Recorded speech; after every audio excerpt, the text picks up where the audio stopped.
결국엔 여드름은 뭐 때문에 나냐 이렇게 많이 물어보시잖아요. 여드름은 호르몬의 오케스트라입니다. 저희 그 쇼츠가 최근에 좀 인기잖아요, 비유님. 근데 제가 좀 공통적으로 본 거는 어떤 피부, 노화, 여드름 이런 데에 관심이 되게 많으시다는 걸 제가 느꼈거든요. 그래서 좀 여드름에 대해서 좀 깊게 한번 이야기를 해보면 어떨까 싶어서 이 자리를 마련했고요. 여드름이라는 거는 피부과만의 문제가 아니에요. 정신적인 부분, 그다음에 여성 호르몬의 문제, 그리고 재활의학과적으로도 운동과 또 여드름이 관련이 있다 보니까 이것들을 좀 다양하게 전인적인 관점에서 여드름을 한번 살펴보면 좋을 것 같아서 시간을 준비했습니다. 우리 윤민아 선생님은 여드름 별로 없는데 났던 적 있어요? 저는 좁쌀 여드름이 많이 났어요. 항상 그 좁쌀 여드름들이 뭔가 조금 나는 게 스트레스였거든요. 요즘에도 나요? 요즘도 가끔 나요. 근데 요즘은 많이 줄기는 했는데 저는 물어보고 싶었던 게 저 같은 경우는 그 니들 파는 거 있잖아요. 압출할 때. 네, 압출할 때 그래서 그 알코올 솜 큰 박스 하나 사두고 니들 한 박스 사놓고 좁쌀 여드름을 사면은 알코올 솜으로 닦고 찔러서 짜내고 패치 붙이고 항상 그랬거든요. 근데 이게 하면서도 이렇게 해도 되는 건가 싶었어요. 근데 여드름 짜고 나서 그게 압출하고 끝나던가요? 아니면 염증성으로 넘어갔던가요? 염증성으로 넘어갔던 적은 거의 없는 것 같긴 해요. 사실 우리가 여드름은 3단계가 있어요. 좁쌀 여드름, 그 다음에 조금 더 곪은 염증성 여드름, 그 다음에 조금 깊게 반복해서 한 자리 나는 양종성 여드름이 있거든요. 좁쌀 여드름은 그냥 그걸로 넘어가고 압출하고 나면 끝나는 거라서 흉터가 남거나 그런 흔적이 남지 않는 게 특징이고요. 염증성 여드름은 전 비유상으로 보면은 약간 이웃사촌 간의 약간 싸움, 아주 작은 싸움이죠. 그런 싸움이다 보니까 초반에 붉은 자국 같은 건 있어도 파이거나 그런 경우는 많지는 않아요. 그 다음에 마지막으로 양종성 여드름은 나는 위치도 깊고 엄청 큰 전쟁이고 같은 데서 반복하고 이러다 보니까 나중에 이게 파이거나 튀어나오거나 그런 흉터를 남길 수 있는 그런 여드름의 종류거든요. 근데 사실 좁쌀 여드름 같은 경우에는 그냥 압출하고 나면은 그게 좀 관리를 잘 해서 압출해서 다행이고요. 조금 비위생적으로 했으면 그게 염증성이나 넘어갈 수가 있는 단계예요. 그래서 깔끔한 방식으로 할 수만 있다면 조금 압출하는 거는 크게 잘못된 건 아니다. 근데 그 얘기 듣고 보니까 좁쌀인 줄 알았는데 짜면서 느껴지는 거죠. 이거는 좁쌀이 아니라 이웃 간의 전쟁이 났구나 맞아요. 하는 경우 있었는데 그럼 이제 고민이 되는 거예요. 이미 난 찔렀고 그냥 둘 수도 없고 그래서 좀 어거지로 짜내다 보면은 좀 이렇게 얼굴에 착색되는 경우들이 있었어요. 그럴 때는 열어주는 게 좋긴 해요. 왜냐하면 여드름균들은 현기성이라서 산소를 싫어하거든요. 근데 이렇게 니들링을 통해서 산소를 만나게 해주는 것만으로도 일부 균을 죽일 수 있어서 니들링을 하고 그때 항생제 연고를 바르거나 무리하게 짜지 말고 그런 상태에서 해주면 염증성도 가라앉고 좁쌀만 남거나 해서 나중에 좁쌀만 가볍게 압출을 해낼 수 있는 상태가 되기도 하거든요. 그러니까 그때 무리하게 짜면서 오히려 피샘이 터지고 하면서 염증 반응이 더 강해지고 훨씬 큰 전쟁으로 진행될 수가 있거든요.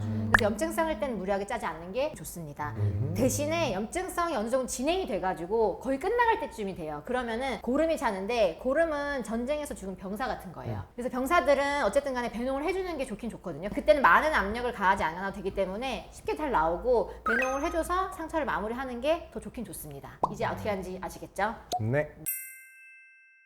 저는 희한하게 이만 안 나고 볼에 여드름이 항상 엄청 덕지덕지 많은 상태였고 지금도 볼에는 되게 자주 나요. 그래서 저는 그냥 여드름은 내 친구 이런 받아들인 상태라 짜지는 않고 너무 많이 나니까 사실 짤 수도 없었고 지금도 이렇게 크게 올라와도 짜지 않고 그래 너 또 왔구나. 염증성이 이렇게 반복하고 낭종성으로 나는 케이스일 때 무리하게 짜면은 나오지만 않고 결국에 더 염증 반응을 더 유발하는 과정만 되니까 그렇게 안 하는 게 정말 중요합니다. 결국엔 여드름은 뭐 때문에 나냐 이렇게 많이 물어보시잖아요. 여드름은 호르몬의 오케스트라입니다. 특히나 가장 영향이 큰 것은 성호르몬이고요. 아기 때 이제 성호르몬 수치가 예를 들어서 한 1이라고 치면은 사춘기 넘어서면서 한 6배에서 8배 정도 급격하게 올라가거든요. 그럼 사춘기 때 갑자기 좁쌀이 생기고 많은 여드름들이 생기고 여성분들은 생리주기 때 그 다음에 또 이런 다낭성 난소 증후군이 있는 경우에는 기본적인 안드로겐 수치가 높아지면서 계속 여드름이 나는 게 특징이라서 성호르몬이 가장 중요한 거고 내가 잘 먹고 잘 자고 화장도 많이 안 하고 했는데도 여드름이 나니까 전 도대체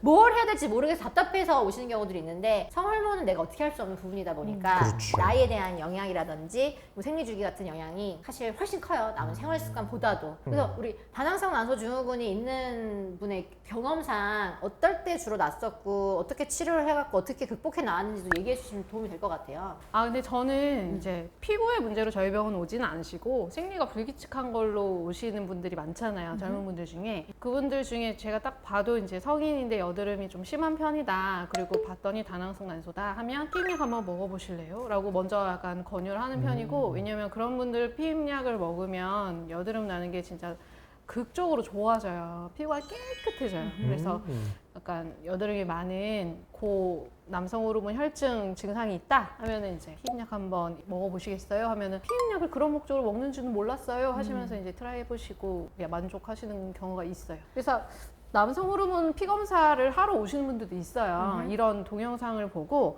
나도 성인이고 여드름이 많은데 나 피 검사 해보면 나도 남성 호르몬 수치가 높게 나오지 않을까? 나도 생리가 좀 불규칙하니 피 검사 한번 해볼까? 이러고 오시면서 피 검사는 하지 말라고 말씀드려요. 실제 남성 호르몬 테스토스테론을 해보면 워낙 여성 몸에 돌아다니는 남성 호르몬은 굉장히 미량이에요. 실제 저 피 검사 한번 해보고 싶어서 왔어요. 이렇게 오시면 설명드려요. 피 검사하면 어차피 남성 호르몬은 8 이상으로 높게 나오는 분들 진짜 딱 한 번 봤어요. 정말 이제 노멀 레인지라고 말하는 4에서 8 그 사이에서 다들 정상 범위로 나오시고, 논문에서도 어떻게 얘기를 하냐면 정말 피 검사를 했을 때 고안드로겐 혈증으로 나오는 케이스는 드물다. 심지어 PCOS다 하더라도 그런 분들은 이제 다만 우리 남성 호르몬이 작용하는 표적 기관들의 예민도가 증가해져 있다. 이렇게 얘기를 해요.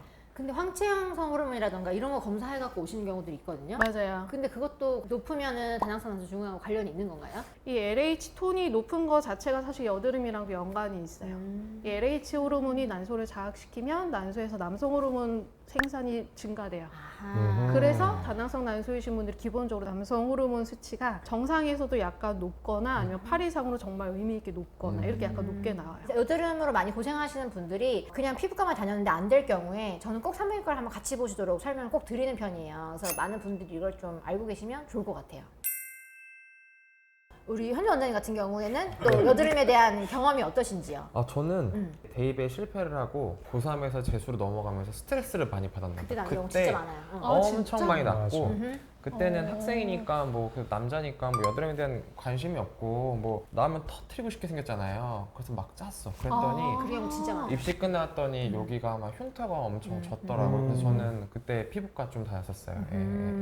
이 스트레스 호르몬 코르티솔 자체가 여드름에 어떻게 작용을 하나요? 코티졸 자체가 피지샘을 크게 만드는 역할이에요. 여드름이 나려면 여러 가지 조건이 만족되어야 돼요. 일단 기름샘이 많이 커져 있고 염증 반응이 생겨야 되겠고, 그다음 과각질화라고 해서 피지샘이 어쨌든 배출이 잘 안 돼야 되겠고, 이런 과정들이 이제 같이 있어야 되는데 그 중에서 하나의 원인, 피지샘을 크게 하는 영향이 있다 보니까 우리 스트레스 받으면은 그 스트레스 호르몬 자체로도 그렇고 단 것도 많이 먹고 여러 가지의 잠도 그렇죠. 못 자고 장벽도 깨지고 그러면서 과각질화 생기고 여러 가지 다른 행위를 수반함으로 인해서 여드름이 심해지는 것 같아요. 근데 제가 얘기하다 보니까 하나 또 여드름이 청소년기에 많이 나잖아요. 근데 이제 청소년기에 어떤 그런 가정 불화나 우울이나 여러 가지 학습적인 문제 때문에 오는 청소년기 친구들이 있거든요. 근데 그 친구들이 이제 고민을 듣다 보면 피부 고민이 되게 많다는 거예요. 맞아요. 뭐 안 그래도 내 외모에 관심이 많을 텐데 나는 이거를 좀 치료하고 싶은데 부모님은 관심이 없고. 어차피 나중에 크면은 괜찮아진다. 공부나 해라. 이런 경우가 많이 있어요. 이것 때문에 우리 병원 와서도 싸우세요. 와서도 싸우시죠. 이거 내가 꼭 얘기하고 싶었어. 근데 저는 그런 경우에 사실은 좀 데려가서 피부과 치료도 받고 하라고 얘기를 드리는 경우가 많은데, 왜냐면은 사실 이 피부 자체도 그렇지만 이게 청소년기는 어떤 자아가 형성이 되는 시기잖아요.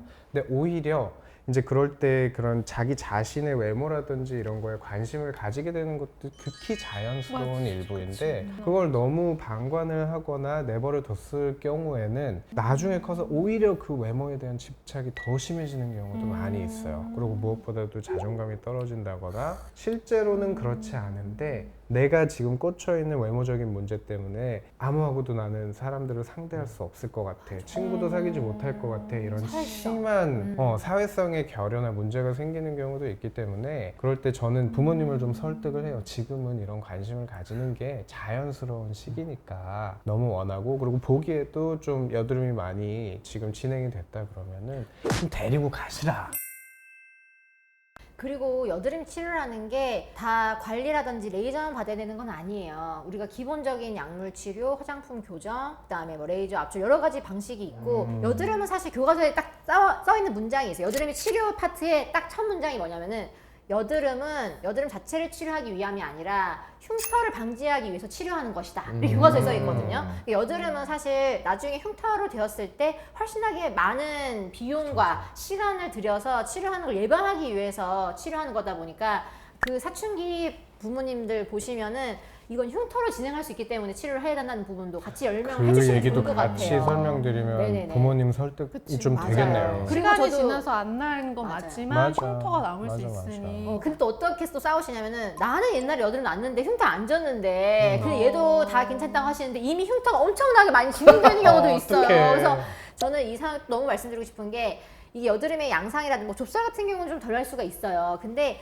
이미 크게 막 낭종성으로 있는 상태에서 막 파이고 있는데 모두 부모와 자식의 피부는 같지 않잖아요. 그래서 그렇게 막 파이고 있거나 결변화가 있을 때는 적극적으로 치료하는 걸 정말 강력히 권해드려요. 저는 특히나 흉터를 전문적으로 치료하고 있다 보니까 그 과거에 치료하지 않았던 걸 너무너무 거기에 대한 부모님의 원망 내지는 본인의 어떤 후회 이런 것들에 대해 이야기하는 케이스를 굉장히 많이 접하게 되거든요.